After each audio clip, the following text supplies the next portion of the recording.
Hello, this is Donna Tushoff, or Donna T Crafting on the socials, and today I'm here making some projects with Pixie Dust Designs. We're going to be using this very cute new treat box that it comes as this die set. This will cut out all the pieces for the treat box, including the opening to have a little tab to pull out the, the actual box. And then we're going to use this add-on sets to decorate our treat box. There's all kinds of different things here. There's doors, houses, there's a bat, there's brooms, there's treat bags, there's ghosts, there's a cat, there's a candle and a book, all kinds of cool things that you can decorate with.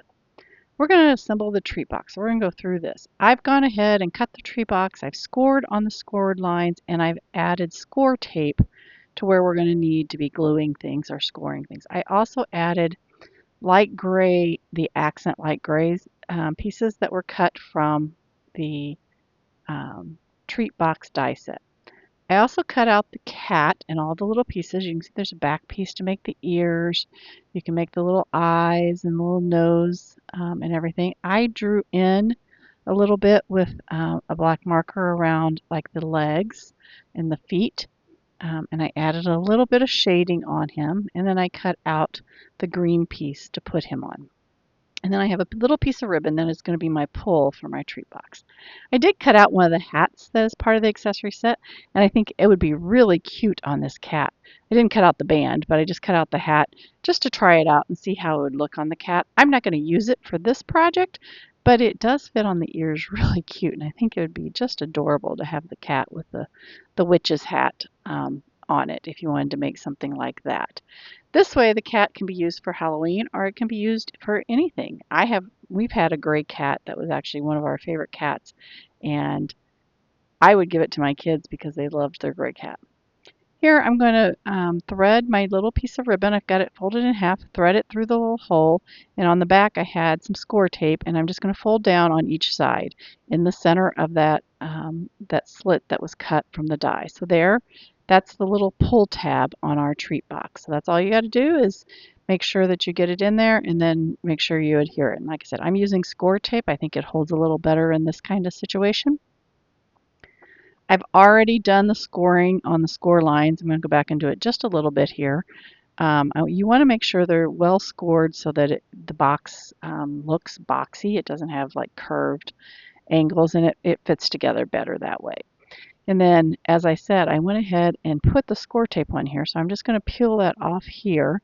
You put the little flaps from the sides in and then fold over that front to attach those flaps, and that'll keep your sides in place. And then just press down and the score tape will hold that all in place. And as I said, I did do the light gray pieces, accent pieces, except for I messed up on the sides. The front is fine where I put it, but the sides should have been done differently, and I'll go through that in a minute. Then I'm just going to fold down the sides, take the score tape off and fold those down. And then in the back, there's tabs again in the back from the sides. So fold those in, take the score tape off of the back piece, make sure that the sides are up squared and the tabs are in, and then you just fold that over those tabs and it all squares up very easily. It makes the box very easy to make. So I'm just making sure that my sides are in real well before I push really hard down with that score tape, and then I can just press it in place, and I have the bottom, the slider part of the box all done and ready to go.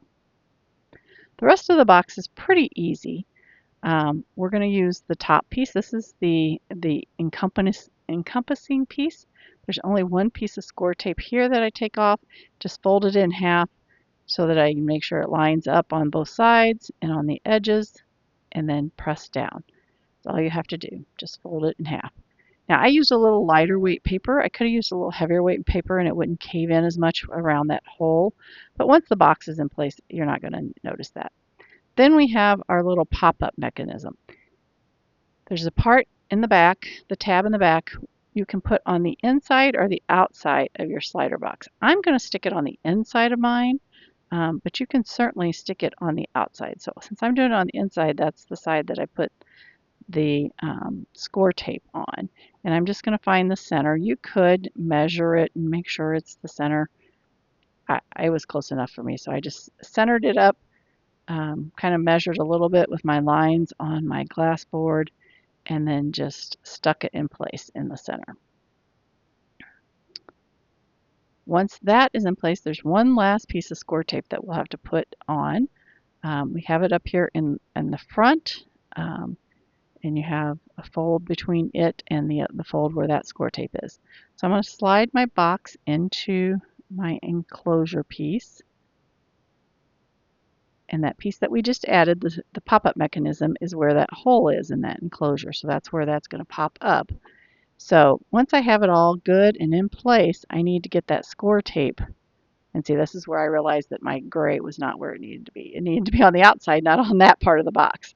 So I'm going to remove that. I'm going to close it, and I'm going to see that I've got it very flat with that. And then I'm going to sneak in there and push up to make sure that it attaches to the top of that enclosure. And then what happens when you pull that box out, that pop-up part slides up.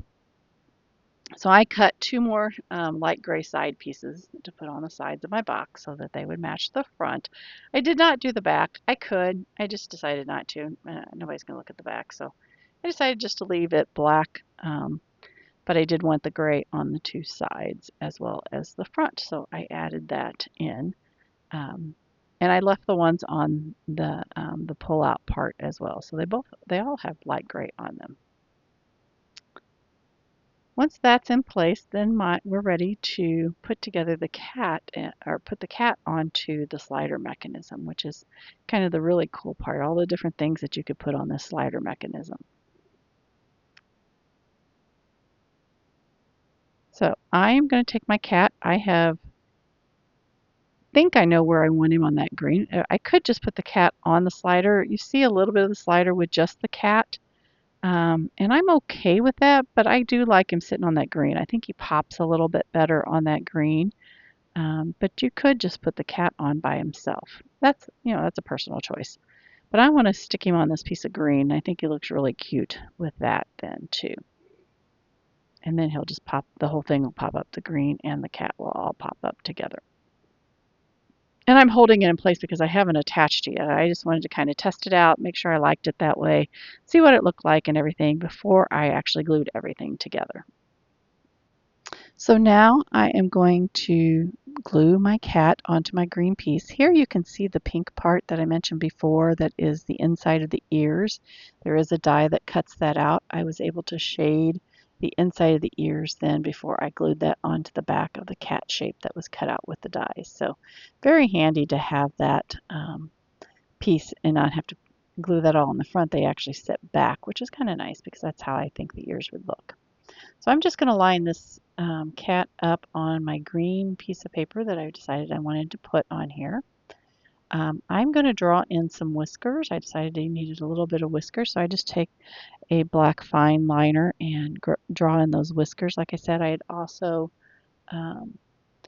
drawn in the feet and the leg lines that were made by the die. I just wanted them to be more pronounced, so I drew those in as well. So just drawing in a few things here. My tip on this, the easiest way to put this top piece on to the slider part is pull the box out to the point where the slider is pretty much flat against itself. That fold is flat, and then glue the piece onto that from there. Don't try to do it while it's on top of the box because it kind of flattens into the box. This way you can get a good pressure on getting it on there, and then you line it up along the bottom so you don't have any problems with the cat piece coming up when you pull the slider up. So if you pull the whole box out, almost all the way out, but just to the point where the slider piece is flat with the fold, and then glue that onto there. And we'll do that on our next project as well. So there you have our cute little cat. When you pull out the drawer for all the little goodies, the cat's going to pop up and look at you. I think he's adorable. I think I would leave the drawer pulled out part of the time with the goodies open so that the cat would be popped up. That would probably be what I would do if I had this on my desk or somebody gave this to me. I think I would sit with the cat popped up. So now we're going to use another one of the accessories. We're going to use the house here, and there's several little add-ons with the house. There's the roofs and the windows and everything like that. I made another box and I was playing around and I messed it up. So we're going to glue over this little white part. Don't worry. But I did just make another plain black box that has a black little pull ribbon. I'm now taking my white pigment ink and I'm adding it to these two triangles, which are part of, I guess, the gables or something of the house. I just wanted them to be lighter, so I made using this white pigment ink to lighten those two up. I could use gray paper, but hey, I had white pigment ink. I already had them cut in black, so I'm going to go ahead and just use them like that. I'm going to make this more of a Halloween house anyway, so it'll be fun. I did cut out the door with some vellum for the door and the pumpkin. I was going to do something with that. I didn't get around to doing those. May do those in a later video, but you'll see those pieces laying on my desk. I did take some ink and highlight the insides of my windows, my door. I think this is my door. Looks like my door.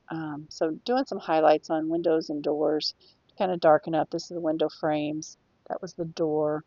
Just giving it some highlights along the edges of that with a little bit of darker ink so that it will show like it has some shadows on it. So there's 3 window frames. There's these pieces right here that are, part of the rooftops or the gable, maybe the gables. I don't know what gables are. Sorry. Um, I got those, and then there's this top of the roof as well. This triangle is the top of the roof that also needs a little bit of color on it. So I put that on. I put the orange window in place, and then there was a black window frame I cut for that window. For these, there's the little black to go on the top of the chimneys on these 2 pieces. And then I'm starting to put all my window frames. I have orange. I want orange shining through my windows instead of yellow. I usually think of yellow, but I wanted some brighter orange on this house. So I'm going to put my window frames all on my windows as well and get those ready to put on. And then I put those where the die cut had them, and then I added a little gold, with just a gold pen doorknob to my door. You can see my white pigment gray pieces went on top up there. And then I'm going to add this one last black strip across the front of the door like a step. So I'm going to add that in place as well. And then I cut some of the little bats that came with the set. And I think this would be cute on a card with the bats flying around, but I wanted the bats to kind of be still flying around, so I'm going to attach them to the house, just as if they're flying in front of the house, and you see them in front of it, kind of hanging off, etc. So I thought that would be kind of fun with these cute little bats. I'm going to add 3 of them onto this card to add just a little more spookiness to it. It's not a card. It's to this piece that is going to go on this box. I'm so used to making cards, I forget that I'm making a treat box with this piece. But this piece would be really cute on a card, like I said before. I think you could easily use these accessories on cards as well. So again, when you put this on, I'm going to test it out. I'm going to test up my pop-up, and then I pull the pop-up all the way to the end, and then just attach this to that. Since it's flattened, I can then just attach it to it and hold it in place, and then you'll be able to push it in and out. I do find it's beneficial to hold for 30 seconds to a minute usually to hold these into place, or you could use score tape. I did not in this case, I just used glue, but you want to get them adhered pretty well since they'll be moving up and down all the time. So let's test it out. We have our little house that pops up when you open the little treat box, and then you can have all kinds of little goodies in this cute little treat box. I think it's adorable. It'd be great for little Halloween treats to give to family and friends, especially the kids. I think they would enjoy this little house. With that, I hope you've enjoyed, and I wish you lots of fun with all the new release items, and happy crafting.